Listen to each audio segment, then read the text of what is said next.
Saya suka majalah kereta. Pun okey juga. Ya, saya pun dulu pernah suka. Memang suka tengok kereta-kereta tu. Sebab yelah kita tak boleh nak beli kan. Kadang-kadang tengok pun kita rasa puas. Dan bila kita baca, kita tengok, kita dapat tahu, oh rupanya rim macam ni boleh pakai untuk kereta macam ni. Rupanya seat macam tu ada fungsi macam tu. Sebab itulah kita cakap kita kena banyakkan membaca. Bukan saja ia merupakan satu exercise, tapi dia juga boleh membantu kita untuk dapat banyak ilmu. Tapi masalahnya, macam mana nak tulis satu buku yang best? Macam mana nak jadi seorang penulis yang betul-betul? Saya rasa kena ada orang yang bersesuaian untuk bersama dengan kita. Macam mana openingnya, macam mana isi yang bagus, macam mana penutupnya. Kawan Muaz juga? Yang ni bukan kawan saya. Saya belum pernah jumpa dia. Tapi saya tahu dia orang yang hebat, berpengalaman dalam penulisan buku ni. Yes, selamat pagi. Selamat pagi, Cik Nasrullah. Silakan. Silakan. Buat macam rumah sendiri, boleh. Hari ni bila kita jumpa dengan orang-orang yang berkaitan dengan buku ni, orang-orangnya formal tau. Formal tapi penuh dengan ilmu tau. Kan? Sebab orang yang buat dengan buku, kerja dekat dengan buku ni, maksudnya orang suka membaca. Yes, betul. Okey, pertama sekali Encik Nasrullah Amran merupakan seorang penulis. Kepada berapa buku? 8 buku dah? Alhamdulillah 8 buku. 8 buku, banyak tu. Okey, mungkin boleh kongsikan bersama kami di sini dan juga penonton yang ada dekat rumah. Kenapa minat menulis? Apa yang bestnya? Orang lain suka benda-benda yang ekstrim. Maybe lah saya tertarik dengan satu quote lah kan. Quote yang mana biasalah, mungkin ada yang kita pernah dengar. Quote dia menyebutkan kalau kamu bukan anak raja, bukan anak bangsawan, ataupun anak orang kata apa terkenal lah, anak kepada orang terkenal, jadilah penulis. Ini mutiara kata, dan mutiara kata ni disandarkan kepada Imam Al-Ghazali lah. So that's how, itu yang orang kata bagi semangat lah untuk menulis. Okey, jadi ingat masa buku yang pertama yang ditulis tu adalah apa tajuknya dan berkaitan dengan apa? Tajuk buku pertama saya Tak Perlu Sempurna. Dia tentang motivasi lah, perubahan diri. Saya menulis banyak tu motivasi lah. Tak perlu sempurna. Tak perlu sempurna. Kira tak perlu rambut kita lepas ni tak helok pun tak boleh live macam tu. Tak perlu sempurna tapi kena proper. Okey, sorry. Okey, tapi mula-mula kita nak tahulah juga kan, macam mana kita nak jadi seorang penulis? Adakah susah? Apa yang kita perlu ada terlebih dahulu? So kalau orang tanya saya akan ambil jawapan Samad Said lah. Bila ada orang datang tanya dia macam mana kita nak menulis, so Samad Said kata 3 benda. Pertama mesti membaca, kedua membaca, ketiga membaca, keempat menulis. So maknanya kena membacalah. Yang membacalah baru kita dapat ilmu kan? Yes, betul. Okey. Jadi sekarang ni macam bagi seseorang yang ada idea nak menulis, sebenarnya yang mana kita harus mulakan dulu? Adakah intronya, pertengahan isinya ataupun penutup ataupun sinopsisnya dulu? So kita tengok kita punya genre lah. So kalau kita nak menulis macam non-fiction, kita akan buat orang kata draft dululah. Itu lagi baik. Sebab apa? Supaya kita bila kita buat draft dan kita duduk depan komputer, kita sit down untuk menulis, kita tak termenung-menung lah. Maksudnya berfikir baru nak menulis, kan. Dan akhirnya kita akan banyak termenung daripada banyak menulis. Betul. So cara yang saya guna dan biasa penulis-penulis lain guna juga adalah diorang akan buat draft. Akan buat peta minda dululah. Rangka. So macam tu juga novel, kita kena buat orang kata latar belakang, maknanya dia punya tu semualah. Supaya tak adalah nanti bila kita tulis novel, dia dah mati kat depan tapi hidup balik kat ujung-ujung kan. So kita kena buat macam tu lah. Banyaknya kungfu. Ingatkan, rupanya macam tu apa Fiona buat adalah Fiona duduk je. Tulis macam tu je. Lepas tu tiba-tiba halfway through, teringat ada benda ni, patah balik pergi depan, sambung sikit, tambah macam tu. Adakah cara macam tu boleh juga ke? Boleh, tapi dia take time lah. Dia biasanya saya akan buat draft dulu.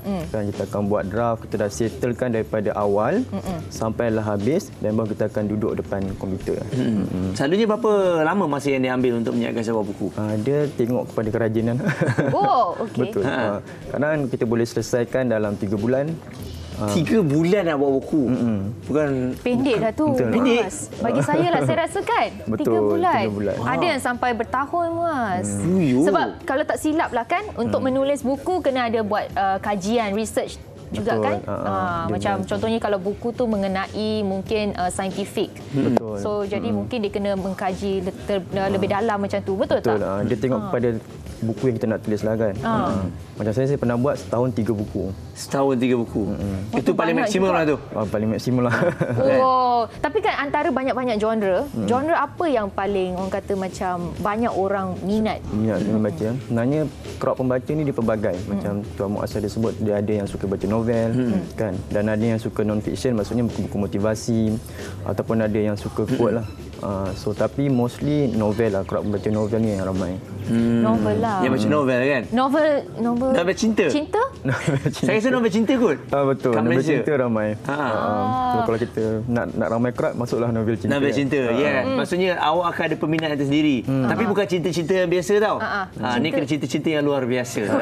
Kan, tapi macam motivasi kan yang apa Encik Nasrullah sendiri tulis, motivasi yang macam mana? Adakah berdasarkan pengalaman ataupun ambil quote macam saya tadi cakap dengan Fiona, kalau nak buat motivasi ambillah satu quote daripada saya. At least quote by Muaz. Kan macam weh. Kod kari pop jangan. Okey. Bagaimana? So kalau saya motivasi motor perubahan diri lah. Ada pembangunan diri pun ada. So macam tu. Dan ada juga kita ambil daripada kehidupan. Kemudian kita tulis secara ni lah. Secara kita bukukan. Tu je. Ringkas kan. Dia ikutlah, kadang ada orang dia suka ambil daripada kehidupan orang lain. Betul. Ada orang dia suka daripada kehidupan dia. Sebenarnya kan jujur bagi tahu kita, susah tak nak jadi seorang penulis dan apa cabaran dia? Okey, so macam tadi kalau kita dengar ada 2 penerbitan kan. Satu yang e-book, satu kita ada penerbit lah. So cabaran menjadi penulis ni, satu untuk siapkan lah. Yang kedua, buku tu nak diterbitkan. Sebab apa, kadang setiap penerbit ni dia ada dia punya guideline lah, syarat-syarat kriteria kan, buku-buku yang dia nak terbitkan. So itu yang kadang bila kita dah siap, kita hantar, penerbit tak terima. Reject. Kena buat balik. Kena buat balik, dan maknanya kita kena try lagi. Try tu ada penerbit lah. Macam saya pengalaman siap first manuscript 2014. Tapi bukunya terbit 2017. 3 tahun. 3 tahun jugalah. Maksudnya kita try and try. Marketing nanti pemasaran pun satu cabaran juga. Yes, kalau kita suar terbit ataupun self publish, itu pun satu cabaran jugalah untuk kita marketkan buku kita. Okey, saya teringat juga untuk dari segi marketing kan. Selalunya kita tengok benda-benda itu kena viral baru jadi orang nak baca. Adakah dalam buku juga kena buku-buku yang viral? Saya pernah ingat dulu ada novel-novel kartun, novel-novel yang viral jadi orang semua suka beli. Jadi adakah dalam buku industri itu pun sendiri kena ada viral? Kena create viral. Kadang kita ikutlah kan. Tapi biasanya orang buku ni dia orang yang tenang. Proper kan. Tapi saya tak sesuai lah jadi penulis macam tu. So, tapi ada jugalah buku yang create viral, maksudnya kadang dia overclaim to the book kan. Tapi itu masing-masing punya strategi lah. Sebab kita pun macam Tuan Faiz cakap tadi, kita dah berubah kan. Zaman mungkin cara marketing kita pun berubah lah. Marketing pun kena ada. Strategi tu kena ada lah kan. Okey. Ni daripada Muhammad Syamil SMR juga katanya apa tips untuk dielakkan apabila menulis akan ada repeated story?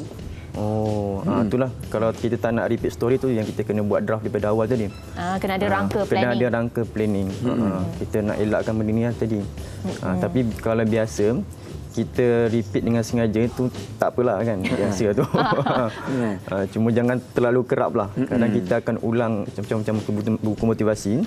Dia akan ambil konten yang awal, mungkin dia akan letak ke depan sedikit kan, some of paragraph lah. Tapi itu tak masalah. Okey, kadang-kadang macam Encik Nas cakap kan, bila kita nak menulis semua tu kena tengok mood, kadang macam tengok masa dan sebagainya. Tempat, adakah tempat memainkan peranan juga? Ada tak tempat spesifik yang memang bagi kita mood untuk menulis dengan lebih bagus? Betul lah. Kalau saya suka menulis waktu-waktu yang tenang kan. So tempat pun sebenarnya bagi kita idea lah. Sebab kadang-kadang menulis ni kita ada satu namanya writer block. Kita idea tu hilang. Betul.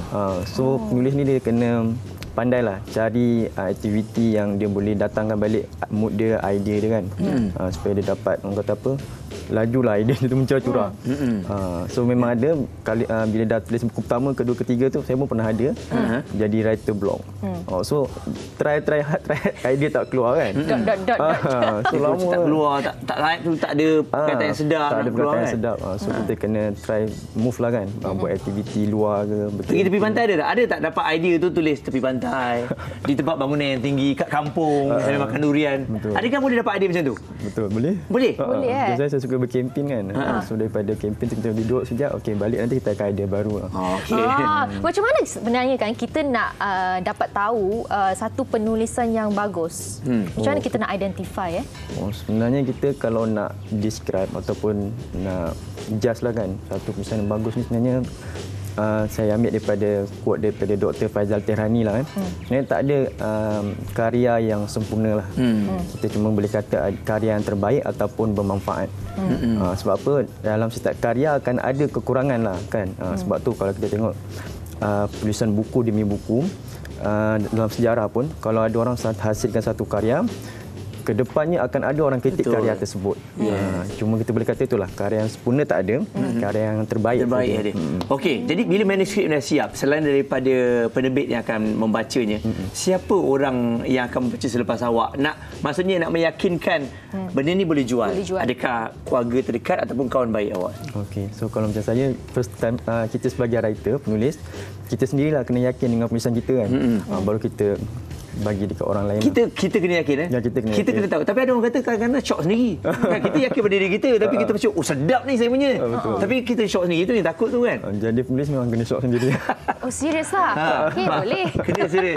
Sebab tu bila penerbit tolak itu bermakna maksudnya belum cukup sempurna. Belum cukup sempurna. Tapi kita kena try hard lah. Tak ada room untuk macam fight back macam ni sebab saya dah shock sendiri kan. Ni dah cukup baik, ni memang style saya macam ni. Tak boleh. Kita kalau dengan penerbit dia orang ada dia orang punya guideline lah. So, kalau tak boleh dengan satu penerbit, kita try penerbit lain lah. Dan ni nasihat saya lah, perkongsian. Kalau kita dah ada manuskrip, sebelum kita nak hantar kepada penerbit, kita kena buat research sikit lah. Penerbit tu apa yang buku-buku dia biasa terbitkan. Supaya kita tak hantar dan kita menangis kat baju katil lah, kecewa kan. 3 tahun dah buat, tak laku pula. Sebab salah hantar kepada penerbit yang tak hantar kepada penerbit. Okey, nampak gayanya kita ada banyak lagi soalan nak tanya, tapi tak berkesempatan. Mungkin boleh tinggalkan Instagram. Sebab saya tengok penonton pun banyak soalan yang ada tinggalkan. Mungkin diorang nak tanya juga. Mungkin Cik nak tinggalkan. Instagram saya. Instagram saya Nasrullah Amran ataupun Instagram saya dah jadi penulis, saya buat penerbitan. So boleh tengok Roshan Press lah, Roshan Press. Dan sekarang kami pun ada di Pesta Buku Antarabangsa Kuala Lumpur.